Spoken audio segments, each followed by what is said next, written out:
Pernah nggak sih kamu ngerasa apa yang kamu putuskan saat ini atau bagaimana kamu saat ini itu ditentukan oleh lingkungan sekitarmu? Atau kamu merasa bahwa semua yang terjadi di kehidupanmu itu tidak ada pengaruhnya dari lingkungan sekitar? Halo semua, saya Habibi dari channel Bincang Santai akan membahas seberapa besar sih pengaruh lingkungan terhadap pembentukan diri kita di masa depan. Apakah menjadi orang yang sukses atau malah menjadi orang yang gagal. Nah, beberapa waktu yang lalu saya baru saja mengadakan pertemuan dengan para pelaku usaha yang memang mereka notabene sudah menjalankan usaha bertahun-tahun. Ada yang 4 tahun, 7 tahun, bahkan ada yang sudah 20 tahun lebih. Nah, dari pertemuan itu ada yang menarik menurut saya. Ada salah satu, kalau di sini dibilangnya coach, itu dia menyatakan bahwasanya ketika saya yang baru usia 27 tahun, baru lulus kuliah sekitar 2 tahun yang lalu, kok bisa-bisanya hadir di komunitas bisnis yang notabene mereka sudah berkepala 4. Nah, di situ ada pernyataan menarik bahwasanya ternyata kebanyakan mereka dulu itu ketika masih usia-usia saya itu malah mereka itu masih berada di kelas, misalkan mereka menjadi karyawan atau mereka istilahnya ikut dengan orang lah, seperti itu. Nah, dari situ saya juga berpikir, kenapa ya kok saya bisa ada di forum orang-orang itu. Kemudian saya coba berpikir kembali ke belakang, oh ternyata karena itu semua saya sudah memikirkan bahwasanya saya memang ingin menjadi seorang pengusaha. Masa depan saya ingin menjadi seorang pengusaha, bukan menjadi seorang profesional atau misalkan menjadi karyawan seperti itu. Saya tidak ingin seperti itu. Nah, kemudian saya teringat pada salah satu kata bijak coach bisnis juga, konsultan bisnis, namanya Jim Rohn. Dia mengatakan bahwasanya apa yang membentukmu ke depan itu bergantung dengan 5 orang yang ada di sekitarmu. Jadi misalnya kita ada 10 orang, beda-beda karakter, beda-beda aktivitas, beda-beda pekerjaan, mana 5 orang yang terdekat sama kita itu menentukan kita yang akan datang itu menjadi seperti apa. Nah, hal ini juga sejalan dengan pernyataan dari psikolog sosial namanya David McClellan. Dia juga menyatakan yang hampir sama, bahwasanya 95% kegagalan atau kesuksesan kita itu bergantung dengan siapa kita banyak menjalin aktivitas, baik itu komunikasi, diskusi, misalkan ya pertemuan-pertemuan itu mempengaruhi 95% masa depan kita. Artinya semakin kita sering bergaul dengan orang-orang yang memang mereka suka akan misalkan hura-hura, buang-buang uang, atau misalkan kita suka bergaul dengan orang-orang seni, atau misalkan kita juga misalkan kayak saya lebih banyak bergaul dengan orang-orang yang punya usaha, itu menentukan 95% bagaimana kita ke depan akan terbentuk. Maka dari itu kenapa saat ini saya pun juga lebih banyak menjalin komunikasi dengan para pengusaha, karena saya mempunyai target nih, bahwa saya ingin menjadi seorang pengusaha yang bisa seperti orang-orang terdekat saya. Saya dulu juga pernah ikut forum bisnis, itu sudah leverage ya levelnya. Jadi mereka sudah pada tahap mungkin per bulan itu sudah sekitar 10M pendapatannya. Itu saya coba masuk ke forum itu, padahal waktu itu saya baru lulus kuliah. Nah, dari sana itu saya merasakan bahwa di situ ada energi tersendiri ya, beda dengan ketika saya berkumpul dengan orang-orang yang mungkin masih setara dengan saya. Nah, maka dari itu saya merasa, ternyata kalau misalkan kita di forum yang di atas kita tuh belum ada apa-apanya. Itu yang membuat saya menjadi termotivasi. Oh, berarti kalau misalkan stepnya untuk menjadi pengusaha yang sukses itu adalah ternyata seperti ini loh rasanya, dan kita belum punya apa-apa kan, itu rasanya ternyata seperti ini.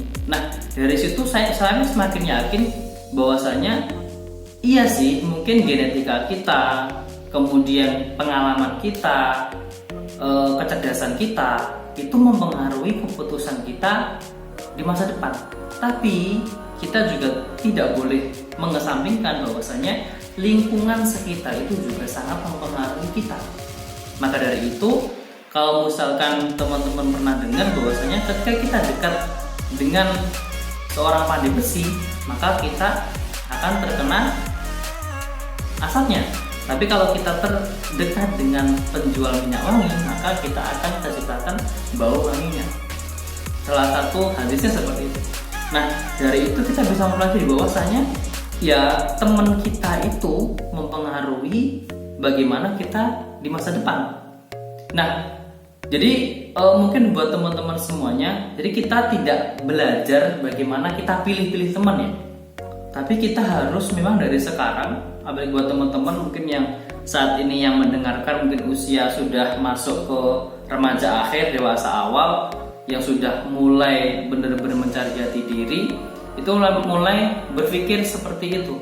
Jadi teman-teman harus segera mencari lingkungan seperti apa yang teman-teman ingin gapai, masa depan seperti apa yang ingin teman-teman ciptakan. Karena kalau misalkan kita ingin menjadi seorang musisi, nggak mungkin kita saat ini masih bergaul dengan mereka yang suka, misalkan suka nongkrong, suka main bola dan lain. Mungkin bisa aja sih kalau untuk menjadi seorang musisi, tapi itu kemungkinannya menjadi lebih kecil. Beda kalau misalkan kita sudah mengetahui bahwasanya kita ingin menjadi ini, ya kita cari komunitas-komunitas yang mendukung ke sana. Nah, maka dari itu saran buat teman-teman semuanya, mulailah untuk memikirkan lagi. Teman-teman tentukan goals bahwa teman-teman itu ingin menjadi seperti apa. Apakah ingin menjadi musisi kah, atau ingin menjadi profesional, atau ingin menjadi pengusaha, atau ingin menjadi seorang atlet atau apa, terserah. Tapi yang perlu teman-teman pikirkan adalah teman-teman itu ingin menjadi apa dulu. Ketika sudah teman-teman tahu mau menjadi seperti apa, kemudian ciptakanlah lingkungannya. Carilah orang-orang terdekatmu yang mendukung dengan aktivitas masa depanmu nanti. Jadi jangan sampai teman-teman salah pergaulan. Pengennya misalkan menjadi seorang musisi tapi salah gaul, misalkan bergaul dengan orang yang sukanya misalkan bermain biliar, kan nyambung. Jadi kita tetap boleh untuk berteman dengan mereka yang suka bermain biliar, tapi orang terdekat kita jangan sampai ya seperti itu. Bolehlah kita namanya berteman, kita nggak ada batasan dengan mungkin yang berbeda pendapat dengan kita pun itu juga nggak masalah. Tapi untuk teman dekat yang mendukung kita, itu baiknya adalah mencari yang memang benar-benar mereka mendukung kita linear dengan keinginan kita. Jangan sampai kita salah pilih teman. Kemudian yang kedua, teman-teman juga harus, yang ketiga ya, yang pertama menentukan goal, yang kedua mencari lingkungan yang kondusif, yang ketiga adalah teman-teman harus mulai membangun habit itu dari sekarang juga. Nggak ada kok katanya kata terlambat. Yang penting teman-teman misalkan sekarang berusaha, oh iya sih, aku kan pengennya seperti ini, tapi kok aku sekarang masih berada di lingkungan yang seperti ini. Nah, kalau misalkan teman-teman sekarang sudah menyadari hal itu, segera untuk mulai berubah. Jangan menunggu berlarut-larut yang akhirnya malah membuat teman-teman jadinya semakin jauh dengan impian awalnya dulu. Jadi harus ditentukan dari sekarang, harus segera menentukan langkah-langkahnya, menentukan mau belajar ke siapa. Nah itu juga penting. Jadi teman-teman harus mencari mentor. Karena apa? Ya sepintar-pintarnya kita, itu kita nggak mungkin bisa cerdas kalau kita hanya berpikir sendirian.